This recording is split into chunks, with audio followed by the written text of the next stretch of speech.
Hi అండి. Welcome back to our channel. ఈరోజు నేను చోలే కర్రీని ఎలా ప్రిపేర్ చేయాలో చెప్తున్నాను. దీనికోసం మనం ముందుగా ఈ యొక్క చోలేని నైట్ అంతా బాగా నానబెడితే కొంచెం స్మూత్‌గా అవుతుంది. నానబెట్టి బాగా నైట్ అంతా బాగా నాననివ్వాలండి. నానబెట్టిన తర్వాత మార్నింగ్ లేచి 2 టైమ్స్ వాష్ చేసుకొని కుక్కర్‌లోనే అనమాట ఇగోండి ఈ విధంగా నేను వేస్తున్నాను కదా! ఈ యొక్క చోలేని మొత్తం కలిపి ఇలా ఈ విధంగా వేసుకోవాలండి. తర్వాత దీనిలోనే నేను ఈ యొక్క చోలే అనేవి బాగా కొంచెం వాటర్ అనేది కొంచెం ఈ యొక్క శనగలు ఈ యొక్క చోలే అనేది నానినంత వరకు కొంచెం వాటర్‌ని వేసుకోవాలండి. వాటర్ వేసుకున్న తర్వాత దీంట్లోనే మనం లైట్‌గా మనం జస్ట్ 1 పించ్ వరకు కూడా పసుపుని వేసుకొని కుక్కర్‌లోనే ఒక 4 విజిల్స్ వచ్చేంత వరకు కూడా మనం విజిల్స్ పెట్టుకోవాలి. మీడియం ఫ్లేమ్‌లోనే విజిల్స్ పెట్టుకోవాలండి. అది కొంచెం చల్లారినాక ఈ యొక్క చోలేని మనం ఒక ఇగోండి ఈ విధంగా బౌల్‌లోనికి నేను ట్రాన్స్‌ఫర్ చేసుకుంటున్నాను. కొంచెం ఈ యొక్క బాగా వేడిగా ఉన్నాయి. కాస్త కొంచెం ఇగోండి ఈ విధంగా చాలా మెత్తగా ఎక్కువ అవసరం లేదండి. జస్ట్ నార్మల్‌గా ఉడికితే సరిపోతుంది. తరువాత దీంట్లోనే మనం కొంచెం ఆయిల్‌ని వేసుకుంటున్నాను. మసాలా కోసం దీంట్లో కొంచెం ఆయిల్ వేసుకొని ఆనియన్స్‌ని వేసుకోవాలి. ఈ ఆనియన్స్ అనేవి మనకి గోల్డెన్ కలర్ వచ్చేంత వరకు కూడా మనం ఫ్రై చేసుకోవాలి. తర్వాత ఇగోండి ఈ విధంగా నేను వేసుకొని ఫ్రై చేసుకుంటున్నాను. ఇగోండి గోల్డెన్ కలర్ వచ్చింది కదా! తర్వాత దీంట్లోనే మనం టమాటాలు ఒక 2 కట్ చేసి పెట్టుకొని దీంట్లోనే వేసుకోవాలి. తర్వాత ఇవి కూడా కొంచెం మెత్తగా అయ్యేంత వరకు ఇగోండి ఈ విధంగా మెత్తగా అయ్యేంత వరకు కూడా మనం బాగా ఫ్రై చేయాలి. ఫ్రై చేసినాక దీన్ని కాస్త చల్లారనివ్వాలండి. చల్లారినాక దీన్ని మనం ఒక మిక్సీ జార్‌లోని వేసుకొని ఒక ఫైన్ పేస్ట్ లాగా మనం రెడీ చేసుకొని పక్కన పెట్టుకోవాలండి.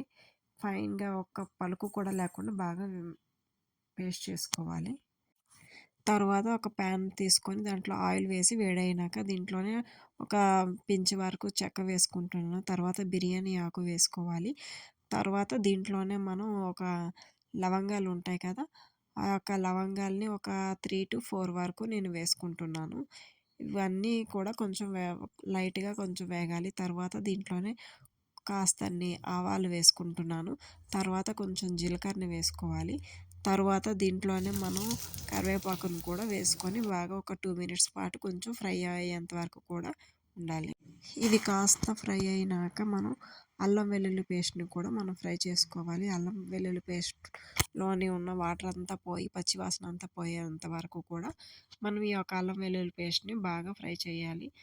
ఇగోండి రెడ్ కలర్‌లోని బాగా ఆయిల్ అనేది సెపరేట్ అయ్యేంత వరకు కూడా వేగాలి. తర్వాత దీంట్లోనే ఈ యొక్క ఆనియన్ టమాటా పేస్ట్‌ని కూడా వేసుకోవాలి.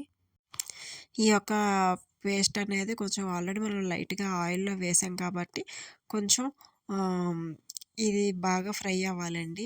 దగ్గరికి అయ్యేంత వరకు ఈ మిక్సీ జార్‌లోనే మనం కొంచెం వాటర్ వేసుకొని ఒక మూత పెట్టి ఒక 3 మినిట్స్ వరకు కూడా మగ్గాలి. ఇగోండి వాటర్ అంతా బాగా దగ్గరికి అయిపోయిందండి. ఇగోండి ఆయిల్ అంతా కొంచెం సెపరేట్ అవుతుంది. ఇగోండి ఇలాంటి టైంలోనే మనం వేసుకోవాలి. దీంట్లోనే మనం రుచికి సరిపడినంత సాల్ట్‌ని వేసుకోవాలి. నేను 1 ½ స్పూన్ వరకు సాల్ట్‌ని వేసుకుంటున్నాను. తర్వాత దీంట్లోనే మనం ఆల్రెడీ మనం చోలేలో వేసుకున్నాం కూడా లైట్‌గా వేసుకుంటున్నాను. పసుపు వేసుకోవాలి. తర్వాత కారం తినేవాళ్ళు ఎక్కువ స్పైసీ వేసుకోవచ్చు. నేను 1 ½ స్పూన్ వరకు కూడా కారాన్ని వేసుకుంటున్నాను. తర్వాత దీంట్లోనే మనం జీలకర్ర పొడి ఉంటే జీలకర్ర పొడి కొంచెం, ధనియాల పొడి కొంచెం వేసుకోవచ్చు. నేను ఇంకేవి వేయకుండా ఓన్లీ గరం మసాలానే వేసుకుంటున్నాను. ఈ యొక్క గరం మసాలా కూడా నేను వేసుకొని బాగా మిక్స్ చేసుకోవాలండి. ఈ విధంగా వేసాను కదా! 1 ½ స్పూన్ వరకు నేను వేసుకొని బాగా మిక్స్ చేసుకోవాలండి. తరువాత మనం ఉడికించిన ఈ యొక్క చోలేని వేసుకుంటున్నాను బాగా.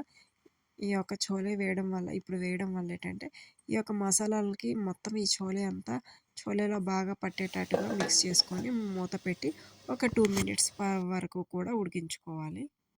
తర్వాత దీంట్లోనే కొన్ని నీళ్ళు వేసుకోవాలి. ఈ నీరంతా వ కొంచెం ఈ యొక్క చోలేని బాగా మునిగేంత వరకు కూడా కొంచెం వాటర్‌ని వేసుకొని బాగా కలుపుకోవాలి. కలుపుకున్న తర్వాత దీంట్లోనే మనం సన్నగా తరిగిన ఆ యొక్క కొత్తిమీరని వేసుకొని దగ్గరికి అయ్యేంత వరకు కూడా మనం బాగా ఎక్కువ థిక్‌నెస్ కాదు, ఎక్కువగా పలుచగా కాదు అలా ఉండేటప్పుడే మనం దించు ఈ విధంగా అయ్యేటప్పుడు మనం ఏంటంటే ఒక ప్లేట్‌లోకి సర్వ్ చేసుకోవాలి.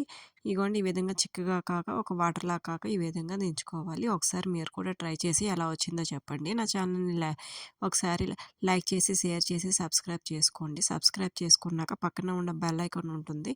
ఆ బెల్ ఐకాన్ అనేది మీరు ఓకే చేసినట్టయితే నేను ఏ వీడియోని నేను అప్‌లోడ్ చేసిన నోటిఫికేషన్ ద్వారా మీకు వస్తుందండి. Thank you for watching.